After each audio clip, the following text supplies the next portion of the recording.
5वां अध्याय कर्म संन्यास योग। अर्जुन बोले, हे कृष्ण, आप कर्मों के संन्यास की और फिर कर्मयोग की प्रशंसा करते हैं, इसलिए इन दोनों साधनों में से जो एक मेरे लिए भली भांति निश्चित कल्याणकारक साधन हो उसको कहिए। श्री भगवान बोले, कर्म संन्यास और कर्मयोग ये दोनों ही परम कल्याण के करने वाले हैं, परंतु उन दोनों में भी कर्म संन्यास से कर्मयोग साधन में सुगम होने से श्रेष्ठ है। हे अर्जुन, जो पुरुष किसी से द्वेष नहीं करता और ना किसी की आकांक्षा करता है, वह कर्मयोगी सदा सन्यासी ही समझने की योग्य है, क्योंकि राग द्वेष आदि द्वंद्वों से रहित पुरुष सुखपूर्वक संसार बंधन से मुक्त हो जाता है। उपयुक्त संन्यास और कर्मयोग को मूर्ख लोग पृथक पृथक फल देने वाले कहते हैं, ना कि पंडित जन, क्योंकि दोनों में से एक में भी सम्यक प्रकार से स्थित पुरुष दोनों के फलस्वरूप परमात्मा को प्राप्त होता है। ज्ञान योगियों द्वारा जो परम धाम प्राप्त किया जाता है, कर्म योगियों द्वारा भी वही प्राप्त किया जाता है। इसलिए जो पुरुष ज्ञान योग और कर्म योग को फल रूप में एक देखता है, वही यथार्थ देखता है। परंतु हे अर्जुन, कर्म योग के बिना होने वाले संन्यास अर्थात मन, इंद्रिय और शरीर द्वारा होने वाले संपूर्ण कर्मों में कर्तापन का त्याग प्राप्त होना कठिन है, और भगवत स्वरूप को मनन करने वाला कर्म योगी परब्रह्म परमात्मा को शीघ्र ही प्राप्त हो जाता है। जिसका मन अपने वश में है, जो जितेंद्रिय और विशुद्ध अंतःकरण वाला तथा संपूर्ण प्राणियों का आत्मरूप परमात्मा ही जिसका आत्मा है, ऐसा कर्म योगी कर्म करता हुआ भी लिप्त नहीं होता।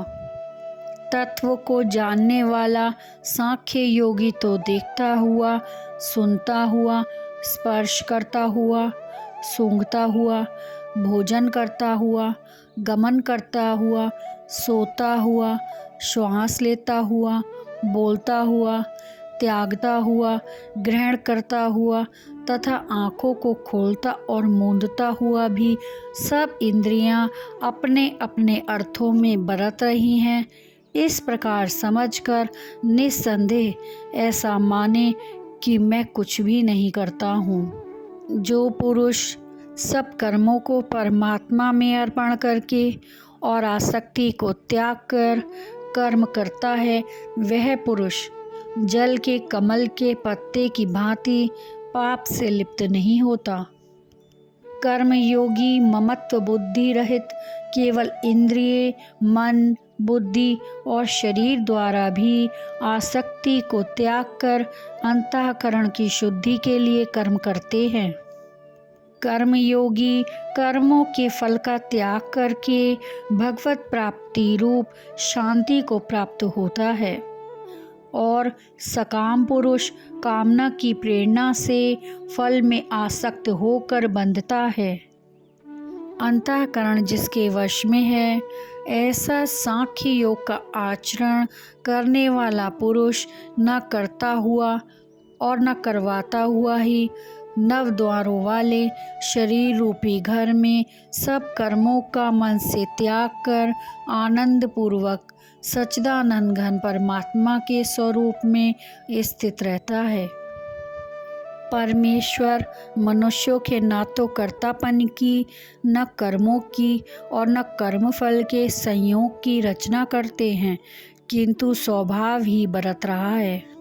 सर्वव्यापी परमेश्वर भी ना किसी के पाप कर्म को और ना किसी के शुभ कर्म को ही ग्रहण करता है, किंतु अज्ञान के द्वारा ज्ञान ढका हुआ है, उसी से सब अज्ञानी मनुष्य मोहित हो रहे हैं।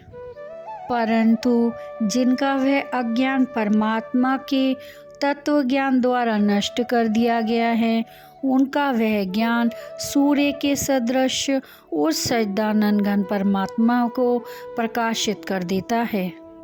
जिनका मन तद्रूप हो रहा है, जिनकी बुद्धि तद्रूप हो रही है और सच्चिदानंद घन परमात्मा में ही जिनकी निरंतर एक ही भाव से स्थित है, ऐसे तत्परायण पुरुष ज्ञान के द्वारा पाप रहित होकर अपुनरावृत्ति को अर्थात परम गति को प्राप्त होते हैं।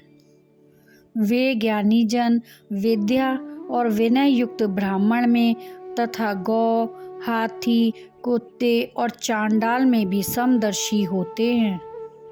जिनका मन समभाव में स्थित है, उनके द्वारा इस जीवित अवस्था में ही संपूर्ण संसार जीत लिया गया है, क्योंकि सच्चिदानंद घन परमात्मा निर्दोष और सम है।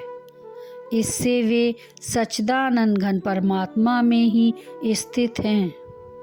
जो पुरुष प्रिय को प्राप्त होकर हर्षित नहीं हो और अप्रिय को प्राप्त होकर उद्विग्न न हो, वह स्थिर बुद्धि, संशय रहित ब्रह्मवेत्ता पुरुष सच्चिदानंद घन पर ब्रह्म परमात्मा में एक ही भाव से नित्य स्थित है। बाहर के विषयों में आसक्ति रहित अंतःकरण वाला साधक आत्मा में स्थित जो ध्यान जनित सात्विक आनंद है, उसको प्राप्त होता है। तदंतर वह सच्चिदानंद घन पर ब्रह्म परमात्मा के ध्यान रूप योग में अभिन्न भाव से स्थित पुरुष अक्षय आनंद का अनुभव करता है। जो ये इंद्रिय तथा विषयों के संयोग से उत्पन्न होने वाले सब भोग हैं, यद्यपि विषयी पुरुषों को सुखरूप भासते हैं, तो भी दुख के ही हेतु हैं और आदि अंत वाले अर्थात अनित्य हैं।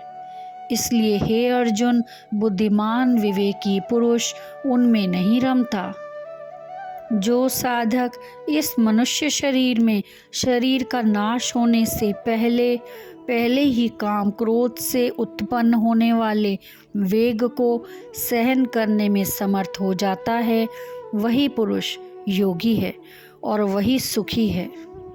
जो पुरुष अंतरात्मा में ही सुख वाला है, आत्मा में ही रमण करने वाला है तथा जो आत्मा में ही ज्ञान वाला है, वह सच्चिदानंद घन पर ब्रह्म परमात्मा के साथ एक ही भाव को प्राप्त सांख्य योगी शांत ब्रह्म को प्राप्त होता है।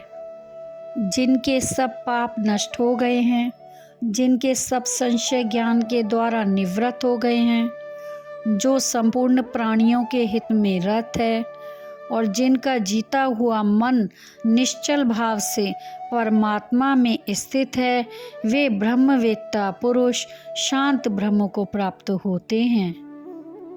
काम क्रोध से रहित जीते हुए चित्त वाले पर ब्रह्म परमात्मा का साक्षात्कार किए हुए ज्ञानी पुरुषों के लिए सब ओर से शांत पर ब्रह्म परमात्मा ही परिपूर्ण है। बाहर के विषय भोगों को न चिंतन करता हुआ बाहर ही निकाल कर और नेत्रों की दृष्टि को भ्रकुटी के बीच में स्थित करके तथा नासिका में विचरने वाले प्राण और अपान वायु को सम करके जिसकी इंद्रियां, मन और बुद्धि जीती हुई हैं, ऐसा जो मोक्ष प्राण मुनि इच्छा, भय और क्रोध से रहित हो गया है, वह सदा मुक्त ही है। मेरा भक्त मुझको सब यज्ञ और तपों को भोगने वाला, संपूर्ण लोकों के ईश्वरों का भी ईश्वर तथा संपूर्ण भूत प्राणियों का सुहृदय अर्थात स्वार्थ रहित दयालु और प्रेमी ऐसा तत्व से जानकर शांति को प्राप्त होता है। इस प्रकार उपनिषद, ब्रह्म विद्या तथा योग शास्त्र रूप श्रीमद् भगवद गीता के श्री कृष्ण अर्जुन संवाद में कर्म संन्यास योग नामक 5वां अध्याय संपूर्ण हुआ।